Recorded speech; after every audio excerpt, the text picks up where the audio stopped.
여러분도 아시는지 모르겠는데 커피 대통령이라고 그렇게 별명이 불리는 사람이 있어요. 저는 이번에 알게 되었는데 우리나라의 아마 대표적인 커피 전문가 같아요, 이분이. 그래서 이제 그 나와서 커피를 이렇게 이제 내려가지고 맛을 이제 보는 거예요. 그래서 이제 옆에 이제 또 다른 출연자가 있으니까 그 사람이 이 커피 대통령이라고 불리는 이 사람 거를 그대로 따라서 하는 거예요. 같이 넣고 물 붓고 같이 내리고 그리고 이제 맛을 보라고 딱 줬는데 맛이 완전 다른 거 있죠. 제가 먹어본 건 아니지만 그 진행하는데 맛이 그냥 비교할 수가 없을 만큼 맛이 다른 거예요. 똑같은 커피인데 똑같이 보고 하는데 시간도 똑같고 근데 커피 맛이 다른 거예요. 너무 시다는 거예요. 이 초보자가 그냥 따라서 흉내를 냈는데 아, 그런 게 있구나. 이번에 하나 알았는데요. 여러분 집에서 커피 내릴 때 이렇게 여과지가 있잖아요. 필터라고 우리가 보통 말을 하는데 그게 종이잖아요. 종이 재질로 되어 있는. 요즘은 종이 그게 또 안 쓰고 그냥 뭐 만능으로 쓰는 촘촘하게 되어 있는 그런 것도 있더라고요. 근데 어쨌든 우리가 흔히 알고 있는 그 종이 여과지를 그게 그냥 그 자리다가 커피 넣고 물을 끓이면 안 된다. 물을 부으면은 먼저 그 종이 필터도 거기다가 90도 물로 부어서 그 종이에 있는 종이 냄새나 종이 향기를 빼내고 그 받은 물은 버리고 거기에다 커피를 넣어서 내려 먹어야 된다는 거예요. 그 종이 필터를 씻는 거를 그 말이 또 있더라고요. 린싱이라고. 들어보셨어요? 필터 린싱이라고. 이번에 배웠는데 언제까지 기억하고 있을지는 모르겠어요. 제가 커피를 내려 먹는 사람이 아니라 어쨌든 그런 것도 배웠습니다. 자, 이제 그리고 이제 다 보여주고 같이 커피 마시고 하면서 자, 이제 가장 커피를 맛있게 좋게 내리는 법에 대해서 한마디로 쫙 말씀드리겠습니다. 제일 먼저 하면서 제일 먼저 좋은 커피, 맛있는 커피를 내려 먹는데 제일 먼저 뭘 준비해야 되겠어요?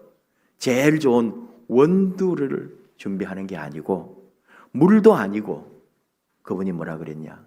제일 먼저 저울을 준비하십시오 그랬어요. 이게 딱 그 우리가 샷이라고도 하는데 하나든 둘이든 그게 8g이 되든 12g이 되든 그 할 때마다 정확하게 그 양을 해야지. 어떤 데는 이만큼 하고 어떤 데는 이러면은 커피 맛이 일정하지도 않고 맛이 다 달라진다는 거예요. 커피 전문점에 커피 맛이 좋은 집에 왜 커피 맛이 좋으냐? 그 사람들은 정량 그대로 항상 거기 가장 맛있는 최적화되어 있는 양으로 그걸 딱 계량해가지고 커피를 넣어서 물도 내리는 시간 다 맞추어서 그렇게 한다는 거죠. 제가 그 다른 것보다도 저야 뭐 커피를 안 마시는 사람이니까 모르겠는데, 아니 제일 맛있고 좋은 커피를 내리고 준비하는데 제일 먼저 그 제일 먼저라는 말이 좀 물론 그게 제일 중요하다 그 말은 아니겠죠. 당연히 커피는 뭐 커피 원두가 제일 좋아야 되겠죠. 원래 원료가. 근데 어쨌든 같은 원료라도 그걸 잘못하면 맛이 없어져 버린단 말이죠. 근데 어쨌든 저울이 제일 먼저 필요하고 꼭 저울을 다 사란 말은 아니겠죠. 정확한 용량 그게 제일 중요하다. 저울을 준비해라. 그 말이 저한테 꽂힌 거예요. 그래서 제가 이렇게 일상을 며칠 지내면서 여기에 가장 중요하고 가장 제일 중요한 건 뭘까? 그걸 뭐든지 생각을 해보는 거예요. 어제 결혼식이 있어가지고 우리 교우에 자녀가 결혼이 있어서 갔는데 거기 이제 그 아버지 한 분이 덕담을 해준다고 나오셔서 덕담을 했어요. 그래서 이제 뭐 얼마나 해주고 싶은 말이 많겠습니까만은 사랑이다 뭐다 이런 거는 다 전제하고 너희 둘은 서로 이해하고 살아라. 그거 제일 자기는 살아보면서 느낀 게 서로 이해하면서 사는 게 가장 중요하다고 생각한다 하면서 그렇게 가르쳐 주더라고요. 덕담을. 저는 이제 지금 뭐에 꽂혀 있어요? 저울에 꽂혀 있었던 거예요. 계속 몇 날 며칠을. 결혼에 있어서 제일 먼저 제일 중요한 게 뭘까? 저는 이제 그 덕담을 들으면서 제가 생각을 하는 거예요. 여러분은 결혼식에서 제일 중요한 게 뭐라고 생각하세요? 여러분 자신들도 결혼할 때 제일 중요하다고 생각한 게 뭘까?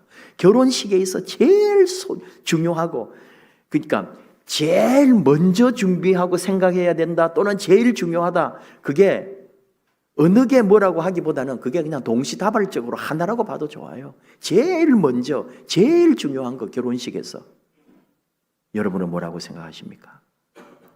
증인들입니다.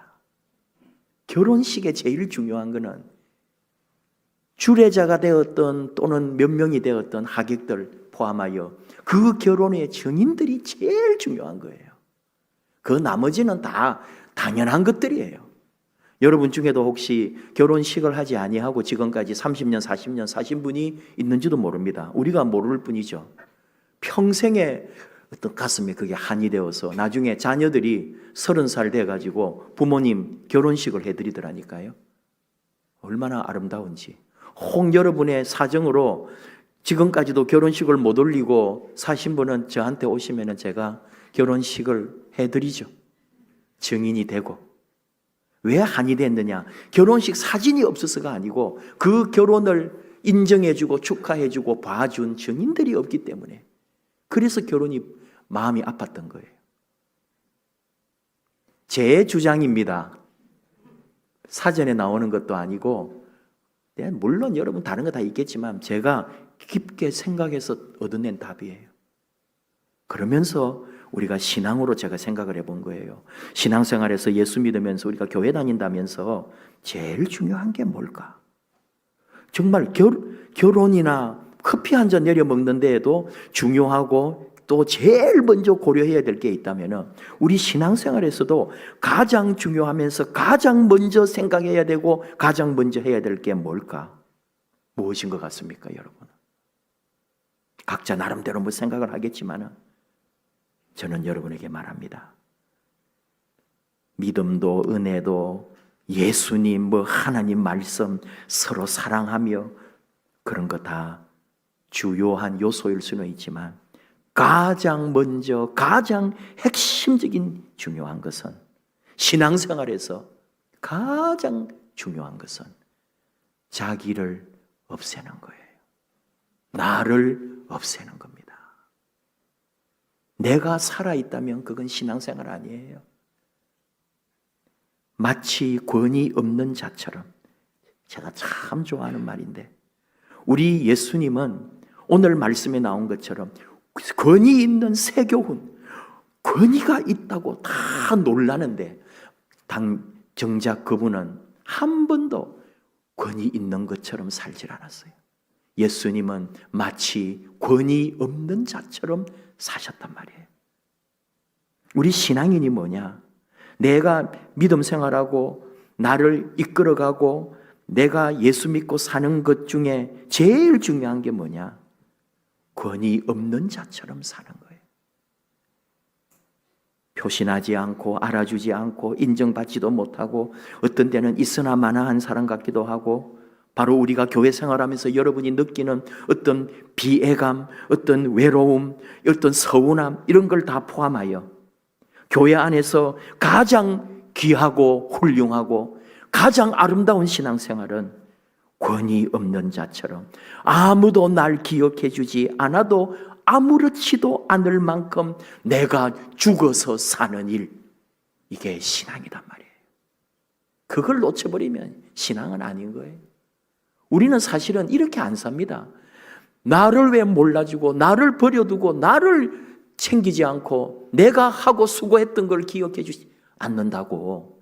우리는 거기에 발끈하고 내가 견디지를 못하는 게 우리의 모습이라니까요. 사실은 권위가 없음에도 불구하고 마치 권위 있는 자처럼 살려고 애를 쓰는 게 우리들이라고요. 그건 밖에 나가서는 어찌하는지 모르겠어요. 예수 안에, 믿음 안에, 이 교회라는 주님의 공동체 안에라는 권위 없는 자처럼, 그분이 그러하셨던 것처럼 우리도 권위 없는 자처럼 사는 겁니다.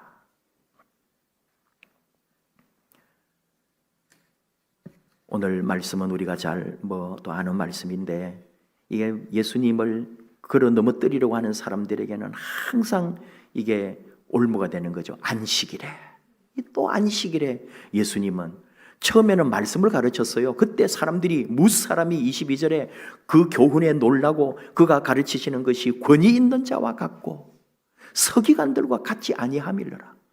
지금까지 자기들을 랍비라고 듣고 랍비로부터 또 이 회당에서 회당장으로부터 듣고 이 사람들이 서기관들이고 율법학자들이고 전통적으로 내려오는 율법을 가르치는 자들이란 말이에요. 그리고 다 가운을 입고 멋지게 차려입고 하나하나 모습을 그 사람들은 솔직히 일반 서민들은 그분들을 볼 때마다 권위 있는 것처럼 바라보았고 두려워하였고 그분의 가르침 앞에 순종해 왔는데 오늘 예수라는 사람의 가르침 앞에 정말로 놀란 거예요. 진짜 권위 있는, 그리고 나중에 귀신 들린 사람을 치유할 때에 권위 있는 새 교훈이로 다 하면서 예수님 앞에 권위, 정말 예수의 권위 앞에 이들이 순종하면서 다시 바라보게 되는 그런 말씀이잖아요. 근데 정작 예수님은 한 번도 자기의 권위를 드러내거나 권위 있는 자처럼 행동하지 않았습니다. 대신에 예수님은 제자들을 내보내서요, 다 전도하라고 내보내고 다 그렇게 했죠. 그럴 때에 그 수많은 제자들이 70인 제자를 보내가지고 그들이 돌아와가지고 예수님, 예수 이름으로 귀신을 쫓아냈다고, 예수 이름 앞에 복종하더라고 해서 막 돌아와서 그 선교 보고를 하는 것 기억하시죠? 그러니까 예수 이름으로 나아가서 놀라운 일을 행하고 돌아오는 거예요. 그렇다고 그 사람들이 그런 데 가서 자랑하고 자기들이 하고 그런 거 아니에요. 예수 이름으로, 예수님의 권위로, 예수님의 이름으로 놀라운 일을 행하고 왔다고 예수님 앞에 와서 선교 보고를 하셨죠. 우리가 신앙생활을 하면서 이런저런 생각을 해봅니다. 교회 안에서도 여러분 참 우리가 잘못하면은 예수님보다도 더 높은 권위를 가지고 믿음 생활을 하고 있을 수가 있다고요. 항상 예수님 아래인데 우리는 이게 참 우리의 연약함과 부족함이 있습니다. 현대 사회에서 지금 오늘 우리 살아가는 이 사회에서 이 귀신 들렸다는 것을 어떻게 해석해낼 수 있을까? 정신적으로 심리적으로 이렇게 오늘날 그런 여러 가지 정신적인 병이 있을 때는 다 정신과 치료를 받기도 하고 그렇게 합니다. 또 심리 치료도 받기도 하고.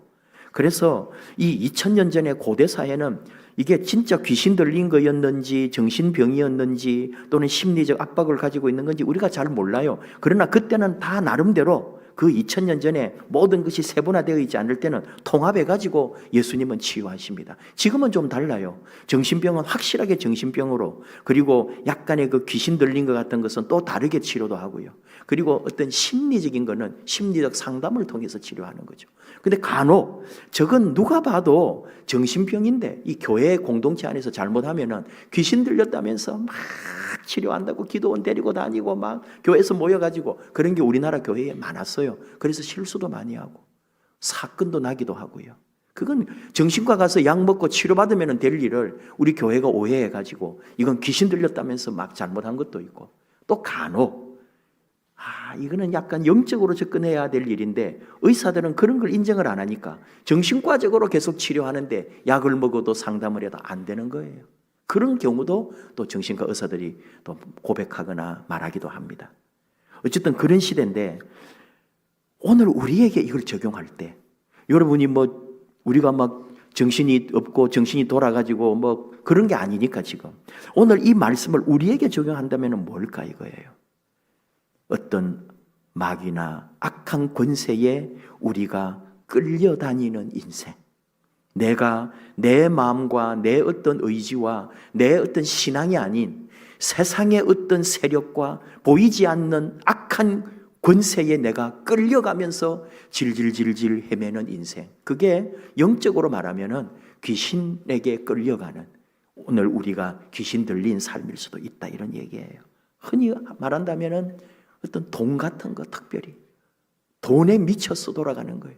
오직 돈 버는데 모든 생명을 걸어버리는, 그 돈 없으면 아무것도 아닌 것처럼 내가 판단하고 내가 살아가는 모든 이유, 남을 평가하는 것도 오직 돈의 기준을 두고 모든 것을 돈이라는 것에 매여 끌려가는 인생이에요. 그게 바로 귀신 들린 거란 말이에요. 영적으로 말한다면 오늘 우리 시대 이 말씀을 적용한다면 어떤 성공이라든지 야망이라든지 어떤 자기의 명예와 권세를 얻으려고 하는 그런 것에 완전히 내가 매몰되어 끌려가는 인생이 있다면 그게 바로 어떤 악한 세력에 내 삶을 맡겨놓고 내가 가고 있는 거잖아요.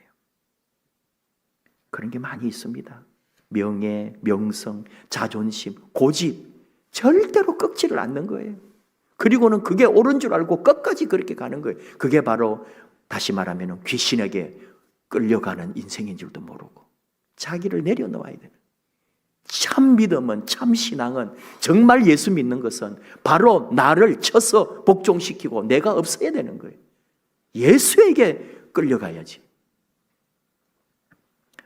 이런 예를 잘 들지 않는데 남의 예라서 좀 죄송하지만은 오래된 얘기입니다. 천안에 아주 유명한 교회입니다. 천안에 있는 사람들은 다 아는 교회입니다. 큰 교회였고 그 목사님도 최근에 은퇴하신 그 목사님도 굉장히 유명하신 분이고요. 근데 그 전에 목사님 계실 때 하여간에 그 전에 뭐 교회가 있었을 거 아니에요. 그리고 그 교회를 아마 개척했거나 그 교회를 설립하는 사람들이 거기다 그 위에 부모님 세대 그런 집안이 있는 거예요. 어느 교회 가보면 여러분 그 교회에 대장 노릇하는 사람이 꼭 한두 명 있거든요.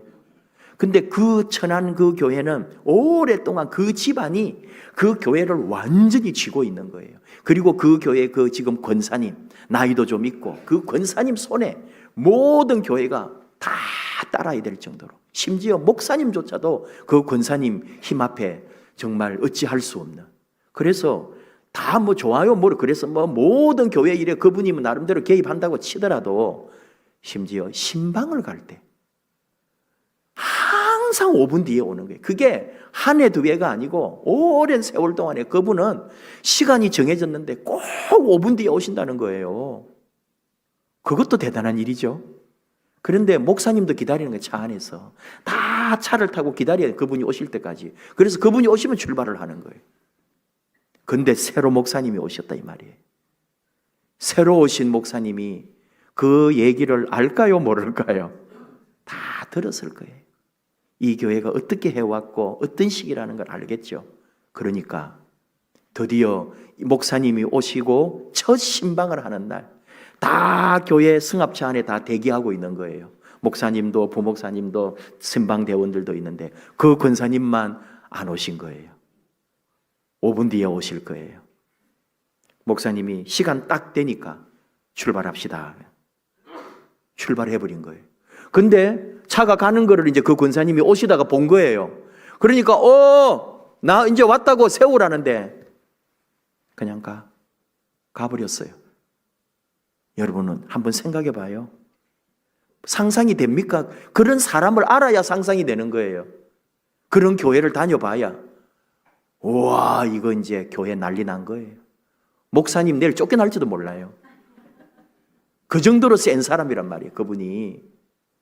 그분 집안이 한번 그 집안이 거기 형제들이나 자녀들이 서울에 지금 유명한 교수님 여러분 말만 하면 알아듣는 사람들인 그 집안이 그래요. 그 외에도 어떻게 했어요? 천안 바닥을 다 휘젓는 사람들인 거지. 그 집안이. 근데 그 권사님이 어떻게 했는지 알아요? 택시를 타고 따라왔습니다. 그리고 그 다음 주일에 아무 일도 없었던 것처럼 그 권사님 자리에서 일하고 있는 거예요.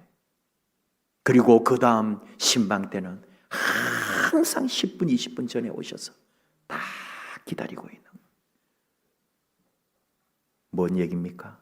사람들이 지금까지는 저 집안 저 권사님 다 고개를 절레절레 흔들었어요. 말은 안 하지만 그런데 이 사건으로 모두가 그 권사님 앞에 정말 존경합니다. 권사님 정말 너무너무 귀하십니다. 모든 성도님들이 그 권사님을 다시 보았고 그 권사님의 진짜 권세 앞에 그분의 권위 앞에 온 교회가 순종하고 따랐다는 거 아닙니까? 이게 교회입니다. 여러분 신앙생활, 교회생활이라는 게 그런 거예요. 내가 더 돋보이고 내 이름 나고 내가 막 휘두르고 내가 뭐 대장이고 목사님까지도 내가 움직일 수 있다고. 예. 목사를 이기면은 이 교회 대장이 될까요? 사람들이 잘했습니다. 뭐 집사님, 권사님, 장로님, 우리 목사님한테 잘했어요. 우리 목사님 한 방 먹어야 돼. 저렇게 목회해가지고 안 돼. 여러분 그런 사람 있다니까요. 그래가지고 잘하셨어요. 우리 목사님 저렇게 한번 당해봐야 돼. 막 그렇게 하면은 내가 권위가 있어 이거 좋을 거가요? 절대로 아니에요. 다 뒤에서 돌아서서 마음속으로는 저게 뭐야? 도리어 말도 안 되는, 아니 우리 목사님 어떻게 저럴 수가 있어요? 저 장로님에게 저 집사님에게 저럴 수가 있냐고. 그럼에도 불구하고 그 당사자는 예 목사님 할 때 사람들은 그 집사님, 권사님, 그 장로님을 존경한다고요. 여러분 그게 교회입니다. 목사 잘났다는 말 아닌 거 여러분 아시죠? 목사님 왜 설교를 그렇게 하십니까? 이제 예배 마치고 내려가면은 1시간 있으면 톡이 와 있어요. 목사님 너무 그렇게 교만하게 잘났다고. 제가 그렇게 설교했을까요? 제가 그런 목회하고 있습니다 여러분. 약간은 농담이에요. 그거 아니잖아요. 내 잘났고 목사한테 순종해라 그런 말, 저하고 같이 이제 15년 부목사까지 하면 22년을 지냈는데 그런 소리 한다면 말이 안 될 거고요. 정말 서로를 향하여 그런 마음, 제일 더 낮은 자리 내려가서 그렇게 순종하는 그게 진짜 믿음이다 이 말이에요. 사도 바울은 나는 날마다 죽노라 그랬습니다. 고린도전서 15장 31절. 매일 자신을 쳐서 복종시킨다고. 왜요? 교만하지 않으려고. 내가 예수 이름 이용하고 내가 하나님 영광 먹으려고 그렇게 안 하려고. 아무리 위대하고 놀랍고 위대한 역사를 감당해도 하나님 앞에 예수 앞에서는 나를 쳐서 복종시켜 가장 낮은 자리에 내려가서 주님을 섬긴 사람이 바울 아닙니까? 예수님조차도, 아니 권위자요 최고의 높은 자리에 있어도 될 예수님조차 하나님의 권세 앞에 순종하여 자신은 아예 십자가에서 죽어버리네요. 자신의 목숨을 내어줘 버리는 거예요. 완전히 죽어버린다고. 그래서 우리는 죽어버린 내가 아니고 그 죽음 앞에 우리는 떠는 거예요. 주님, 당신만이 정말 영광을 받으소서. 당신만이 정말 나의 주님이십니다. 죽을 때 영광을 받는 거예요. 우리도 마찬가지다 이거죠. 내가 가장 작은 자리, 아무도 모르고 알아주지도 않고 어떨 때는 홀로 서러울 때가 있을지라도 주님 앞에 헌신하고 충성한 걸 감사하면서 나아가는 거죠. 우리 예수님이 우리의 모델이시니까요. 마태복음 10장 28절, 인자가 온 것은 섬김을 받으려 함이 아니라 도리어 섬기려 하고 자기 목숨을 많은 사람의 대속물로 주려 함이니라. 아예 내 생명, 내 목숨을 다른 사람을 위해 주려고 이 땅에 태어나신 분이 예수님이셨다는 거잖아요. 오늘 그 예수님이 가장 권위 있고 사람들이 권위 있는 세교원이라고 높여주는데도 그분은 그런 거 아니에요. 도리어 권위 없는 자처럼, 가장 힘없는 자처럼, 가장 이름 없는 자처럼 자신의 이 땅에 오신 사명을 감당하고 계신 예수님. 예수의 소문이 곧 온 갈릴리 사방에 퍼지게 되는 거죠. 우리는 예수님이 아니니까요. 우리는 그분에게 배운 대로 도리어 겸손하게 더 낮은 자리에 우리 주님밖에 새로운 교훈, 주님밖에 권위자가 없는 줄 알고 그렇게 우리는 나아가는 거죠.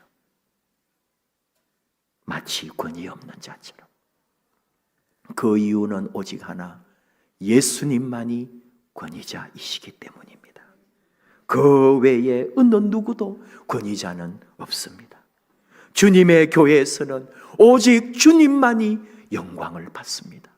우리는 그분 앞에 부름받은 종들로 가장 낮은 자리, 이름 없는 자리, 아무도 모르는 그 자리에서 묵묵히 그분의 길을 따라가는 거죠. 내가 권위 세우는 거 아니에요. 주님 앞에 진정 낮은 자리에 임할 때 세상은 우리를 더 새로운 눈으로 아름답게 바라보는 거죠. 주님만이 나의 모든 것입니다. 우리 함께 찬양합시다. 주 예수 나의 산 소망. 주님만이 나의 소망, 주님만이 나의 군이자 주님만이 나의 생명 되십니다.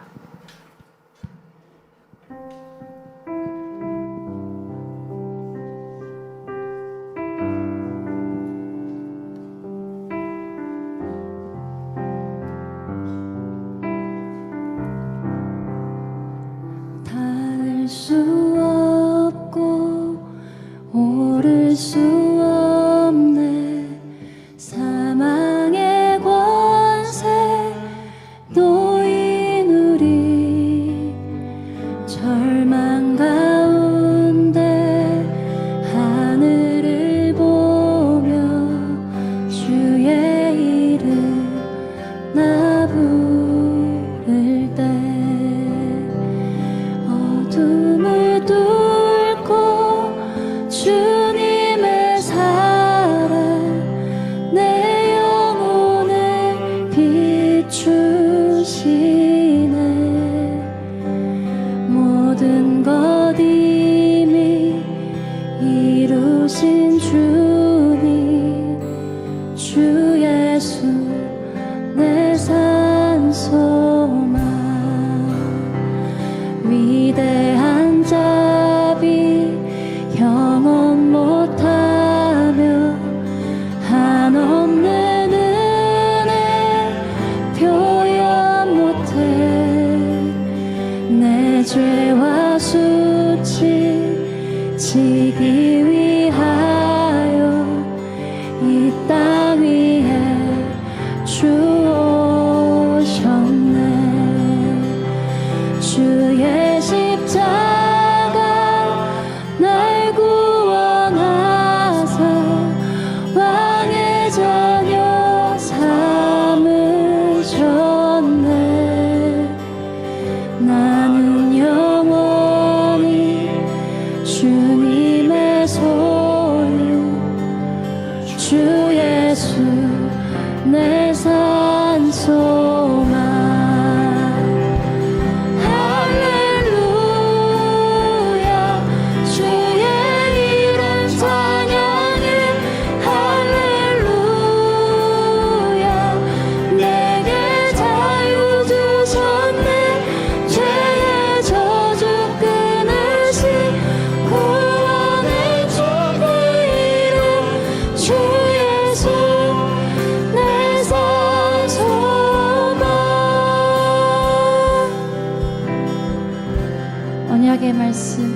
언약의 말씀 이루어진 아침 주님의 호흡 시작됐네 죽음 이기신 유다의 사자 우리의 주 부활하셨네 예수 주 승리하셨네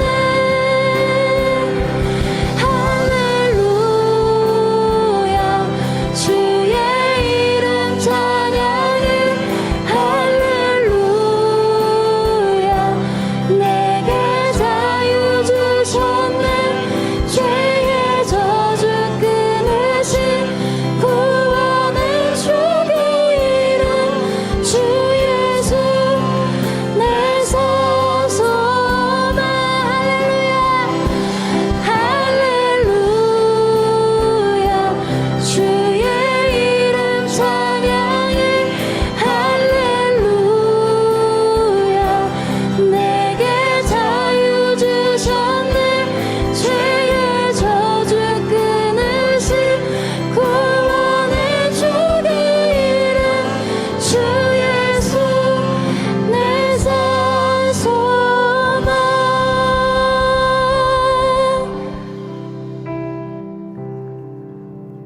우리 같이 기도합시다.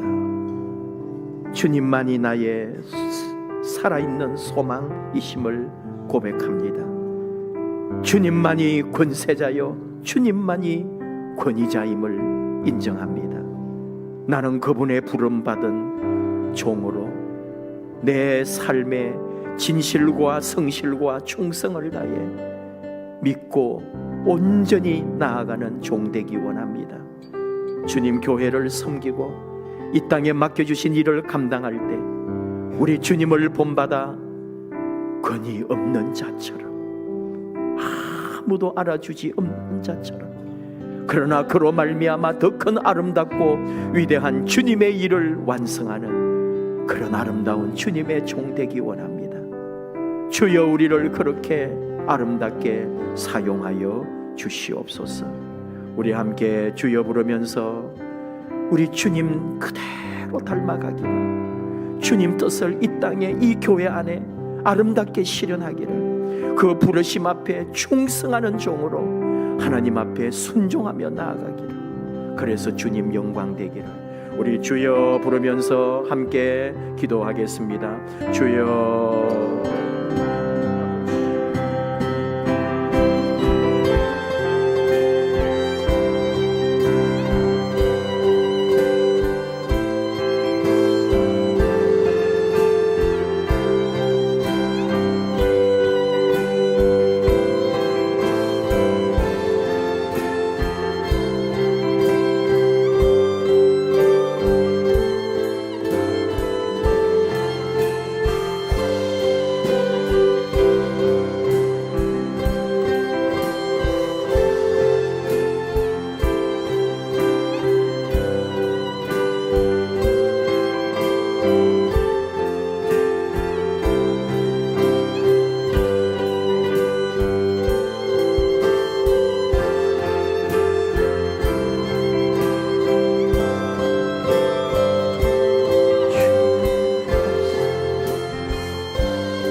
아버지 하나님 감사합니다. 언제나 우리 하나님 앞에 순종하며 주님의 권세 앞에 복종하고 그 말씀, 그 사랑, 그 은혜를 따라 살게 해주심을 감사합니다. 오직 우리 주님만이 나의 모든 것, 나의 소망, 나의 생명, 내 인생의 모든 것 되시는 우리 주님만 바라보고 살아가게 하여 주시옵소서. 가장 낮은 자리에 권위 없는 자처럼, 이름 없는 자처럼 말없이 섬기고 충성할 때 그 안에 하나님의 놀라운 뜻이 이루어질 줄 저희는 믿습니다. 우리 교회가 그런 교회, 내가 그런 삶을 살아내는 아름다운 믿음의 종들로 세워 주시옵소서. 예수님 이름으로 기도하옵나이다. 아멘.